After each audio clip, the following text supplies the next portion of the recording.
Sometimes it's helpful to have a short demo before you go into your partner conversation of a coaching conversation. And that's what we're going to do now. Of course, watching, sometimes it helps to have a particular focus that you're watching for so that it doesn't all of a sudden, it can get a little hard to stay fresh. So one of the foci you might use is over here. We've set up some questions that I may use, but you can certainly draw on when you do your coaching conversation, based on the adult learning cycle, also of Lipton and Wellman. So this is like a planning, reflecting conversation template. And the blue is about the different steps and intents along the way. Activate and engage, hook the conversation. Explore and discover, open to new possibilities. Organize and integrate, start closing down to some sort of next steps or actions. So there's a sequence to the questions, but they always change, and the most important thing is you're right here with the other person, attending fully and taking them forward on their own growth. So Heather, would you mind just introducing yourself to the group? Sure. I'm Heather Johnson. I'm from the Delta School District. I'm a resource teacher, school and itinerant, and I also am a district mentor in Delta. Have been for since it started 3.5 years ago. Okay, so this is a journey. It's a mini journey. It's not a script, right? So we're going to try and flow through in the next 6 or so minutes so you can go practice with your partner, and then that would be the close of the day.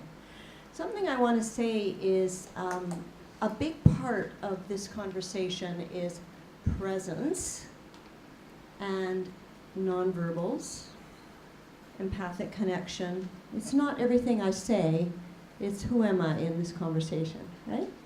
And in education, I find finding that place, I don't mean a room, I mean inside you, where you can really calm all the distractions in your life, turn off your mental monkey, and give the person your full attention. Hard to do, right?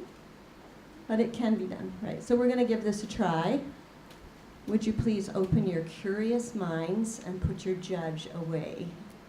Because sometimes when we're watching people, we are going, oh gosh, don't know why she did that, or what's that about? So just try and get inside the conversation, okay? And I have no idea what she's going to ask me. Well, this is based on your reflection, Heather. Okay. Yeah, thank you for saying yes. So let's begin. You reflected on the capacities and skills of a mentor, and I know you've done mentorship for about 3 years in Coquitlam. No, sorry, Delta. in Delta. I wasn't Coquitlam, it's okay. In Delta. So as you went through those descriptions, what were 2 or 3 of your strengths that jumped out? Oh, 2 or 3 of my strengths. On your skills and your capacities. I work very hard at building relationships with, sorry, I'm not looking at them, am I? Right. I work very hard at building relationships with the team because we're a team cohort model. It's really important that we don't just dive into the mentoring protege relationship already. We need to develop background knowledge on each other. Building the trust, as you were saying. So that's one thing that my partners and I work very much on.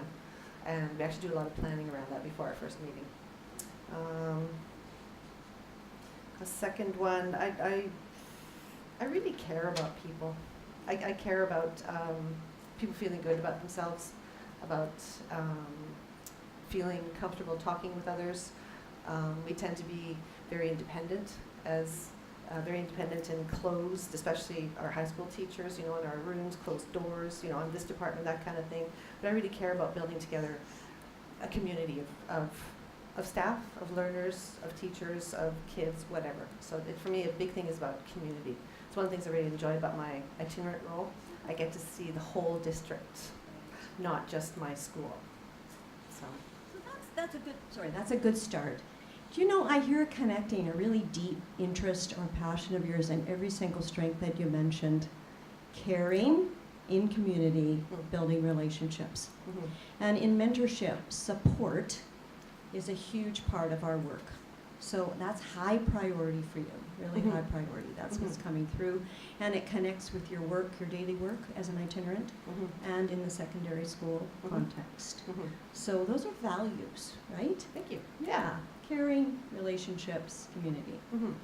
So there's probably a lot of other strengths that you have, but let's leave that as the platform for going forward. Okay. And was there an area that you would really like to focus on going into next year and continuing your work as a mentor? Actually, this A was growth a really area. interesting list, I have to say. One of the things that I identified for myself was I don't do a whole lot of sitting down and looking at student work with my proteges Okay. and analyzing the data. Right. I'm one of those freaks. I love data. I've actually given workshops on data before, and that going through this made me go, holy smokes, how come I'm not doing this? So that's something I'd like to work on next year with them. So it sounds like from your expression that this was a big ha-ha for you. Yeah. Here you are, a data lover. Yep. Right? Mm-hmm. And you weren't actually doing that in your mentorship relationships with your mentee as much as you might. Yeah, the student work. Yeah. Student work. Yeah. Right. The student Yeah. work as information, evidence, data. Yes. Yeah. Yeah, that'd be correct. I guess you've had some Wellman training, I think, in Delta, so a third point, like the data might be a third point. Yes, very Right. much so, yeah. The proteges I've worked with in the last 3 years have been mainly high school teachers Right. who have a little tiny bit of learning support or have gone full-blown learning support or something like that resource. But definitely there's at least half of them are classroom teachers. And why have we not focused on that so much? Yeah. So you're Yeah. curious about that. Very much Do so. you have any hunches why that is maybe not being in your radar? I guess in our conversations, it hasn't been about data so much. Mhm. It's been about how do I survive? What are resources available to teachers for a variety of subject areas? What professional resources are available within the district? We haven't really gotten down, and survival. We were talking about survival yesterday and all throughout today. Right. Survival as an early career teacher. Yeah. We just haven't talked a whole lot about, hey, let's look at some, we haven't done, I guess, a full-blown lesson study.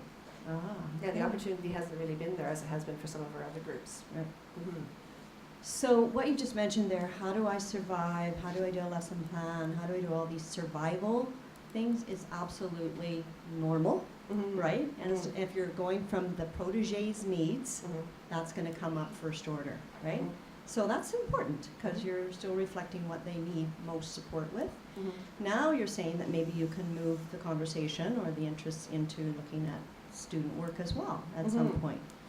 One of my roles for next year is I'm coordinator of inquiry at my elementary school.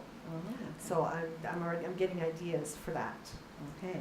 Yeah. Do these roles blend then, your mentorship and your coordinator of inquiry? Always. Okay. Always. Good question. The school, I'm always at some 1 or 2 elementary schools in addition to the secondary Okay. gifted. And there's always teachers that I develop relationships with that once they know I'm a mentor, Right. like, hey, can we talk about this? Can we sit Right. down and look at this? I did a lesson, no, what was it called?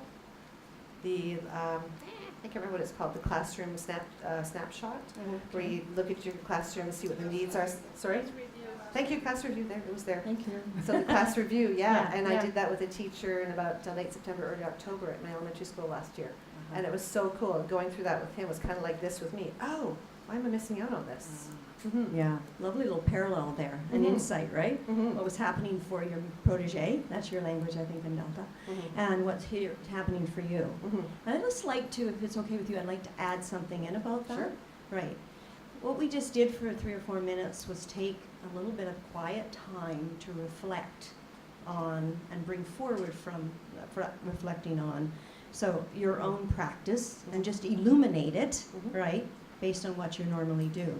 And you do that, I imagine, with your proteges. You step back, you talk about what's happened, and then they get this aha, right? Mhm. So there's just a parallel structure there. Mhm. When we work with new mentors, can we embed in the training or in the learning session some reflection so that they kind of step into the shoes of a new teacher as well and say, hey, let's do some reflecting for us so that we can then bring our new proteges into reflecting as well.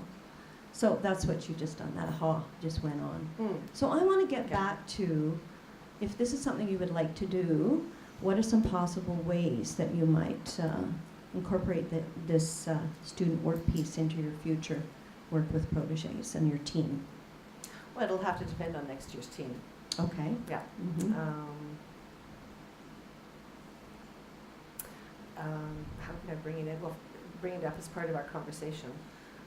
We tend to base our meeting goals on what was the requests of our proteges.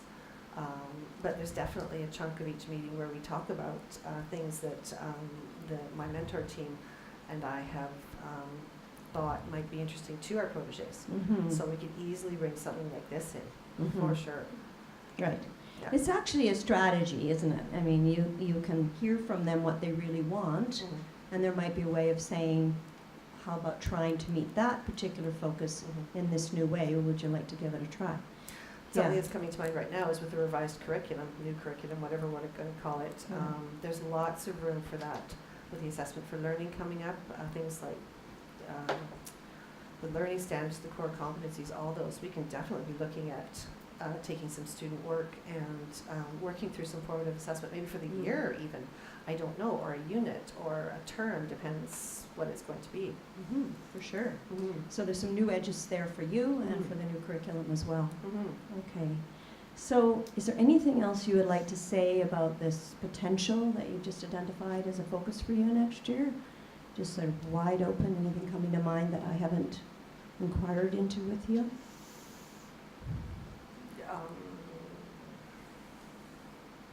At the moment, this is enough of a start, I think, Yeah, for me. okay, all right. Yeah, it's like I said, it's something that's going into my Sure. mind and Yeah, going to present when I'm talking with my colleagues yeah, in absolutely. September. Mhm. Yeah, it's a direction. Mhm. So let's just get, excuse me, really concrete for the last part. Mhm. Do you have any idea when you'll next meet with your colleagues, and you can set a little bit of an action plan in place to bring this goal focus forward for yourself? Well, I think I first of all have to introduce it to the colleagues. Okay. It's quite interesting. About half the staff has moved on to somewhere else, and we're going to have a whole bunch of new staff. So Okay. I can't hit them right up front with something Right. like this. No. Oh. So I would think in maybe this. And we have our Prodi in August. When is it? No, September 1st, I think it is. And I'm thinking maybe the first staff meeting, we can set up some discussion time around this, and I can introduce something along these lines as a topic of discussion. Mhm. So in the last few minutes, we've come up with a possible focus for you. You seemed in the beginning of our chat really excited about it, Mhm. and now you're a little bit quizzical about how's it going to work. Mhm. But you have a possibility, as people have settled into their new roles and they're starting to get ready for the year, Mhm. of raising it as a wondering. How about maybe Mhm. with your team? Mhm. Yeah, Because it's not all about me, it's No. about the community. exactly. Right. I hear that Yeah. really strongly, Yeah. is that you have this interest and you want to share it with your team to see where they might spark with it or Mhm. not. And in the meantime, you can start, or you can continue to delve into it for yourself. Mhm. Absolutely. Okay, Yeah. it's probably enough for now on a Tuesday in the summer. At 3:25, yeah. Okay, Yeah. all right. Thank you very much. Great. Let's give Thank Heather you. a hand. Thanks. That was fun. All right, so we are not going to go through a debrief here. You can talk about that if you wish in your pairs, but we go into your pairs, and we said we'd be out of here by about 1:45. So you have 20 minutes, 10 minutes each, to do a little coaching conversation and give each other a minute feedback, how that landed for you when the other person was facilitating your coaching, and switch over. Use it any way you wish, but I would encourage you to try a little facilitation of the conversation. And we'll see you back here at 1:45. Now you can leave the room. Go anywhere you wish. Thank you so much. I just wonder if that's